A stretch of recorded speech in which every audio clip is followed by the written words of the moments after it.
The Art of War by Sun Tzu, translated by Lionel Giles. Part 1. Laying Plans. Sun Tzu said, "The art of war is of vital importance to the state. It is a matter of life and death, a road either to safety or to ruin. Hence it is a subject of inquiry which can on no account be neglected. The art of war, then, is governed by 5 constant factors, to be taken into account in one's deliberations when seeking to determine the conditions obtaining in the field. These are 1. The moral law, 2. Heaven, 3. Earth, 4. The commander, 5. Method and discipline. The moral law causes the people to be in complete accord with their ruler, so that they will follow him regardless of their lives, undismayed by any danger. Heaven signifies night and day, cold and heat, times and seasons. Earth comprises distances, great and small, danger and security, open ground and narrow passes, the chances of life and death. The commander stands for the virtues of wisdom, sincerity, benevolence, courage, and strictness. By method and discipline are to be understood the marshalling of the army in its proper subdivisions, the graduations of rank among the officers, the maintenance of roads by which supplies may reach the army, and the control of military expenditure. These 5 heads should be familiar to every general. He who knows them will be victorious. He who knows them not will fail. Therefore, in your deliberations, when seeking to determine the military conditions, let them be made the basis of a comparison in this wise. 1. Which of the 2 sovereigns is imbued with the moral law? 2. Which of the 2 generals has most ability? 3. With whom lie the advantages derived from heaven and earth? 4. On which side is discipline most rigorously enforced? 5. Which army is stronger? 6. On which side are officers and men more highly trained? 7. In which army is there the greater constancy both in reward and punishment? By means of these 7 considerations I can forecast victory or defeat. The general that hearkens to my counsel and acts upon it will conquer. Let such a one be retained in command. The general that hearkens not to my counsel nor acts upon it will suffer defeat.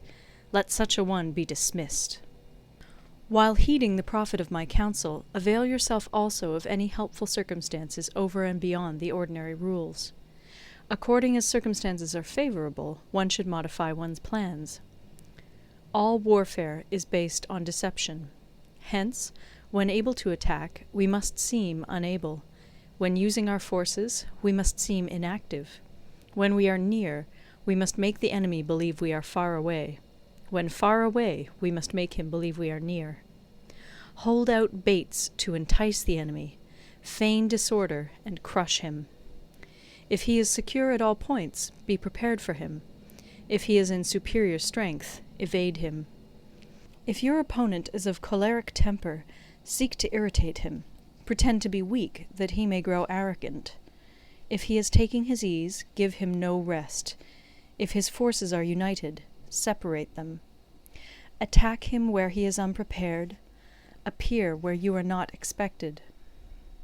These military devices, leading to victory, must not be divulged beforehand.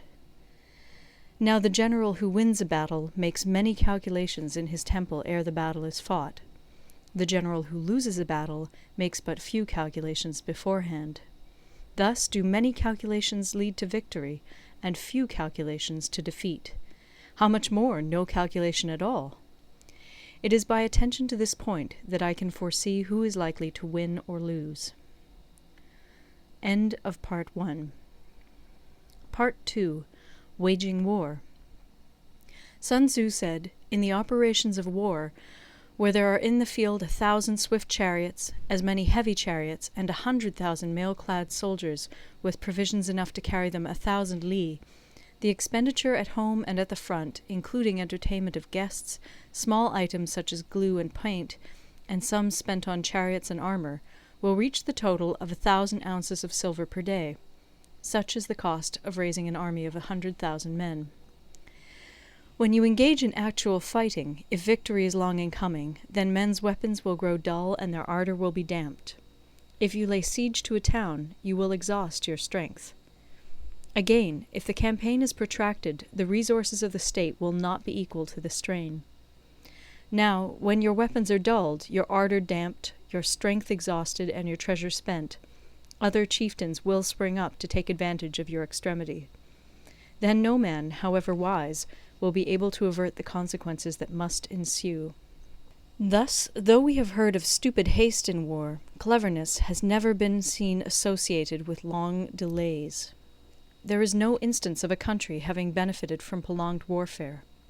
It is only one who is thoroughly acquainted with the evils of war that can thoroughly understand the profitable way of carrying it on. The skilful soldier does not raise a second levy. Neither are his supply wagons loaded more than twice. Bring war material with you from home, but forage on the enemy.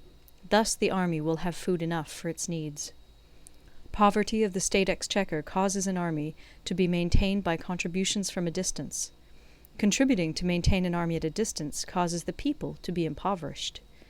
On the other hand, the proximity of an army causes prices to go up, and high prices cause the people's substance to be drained away.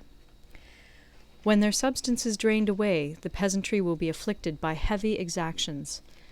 With this loss of substance and exhaustion of strength, the homes of the people will be stripped bare, and 3/10 of their income will be dissipated, while government expenses for broken chariots, worn-out horses, breastplates and helmets, bows and arrows, spears and shields, protective mantles, draught oxen, and heavy wagons will amount to 4/10 of its total revenue. Hence, a wise general makes a point of foraging on the enemy. 1 cartload of the enemy's provisions is equivalent to 20 of one's own, and likewise a single picul of his provender is equivalent to 20 from one's own store. Now, in order to kill the enemy, our men must be roused to anger. That there may be advantage from defeating the enemy, they must have their rewards.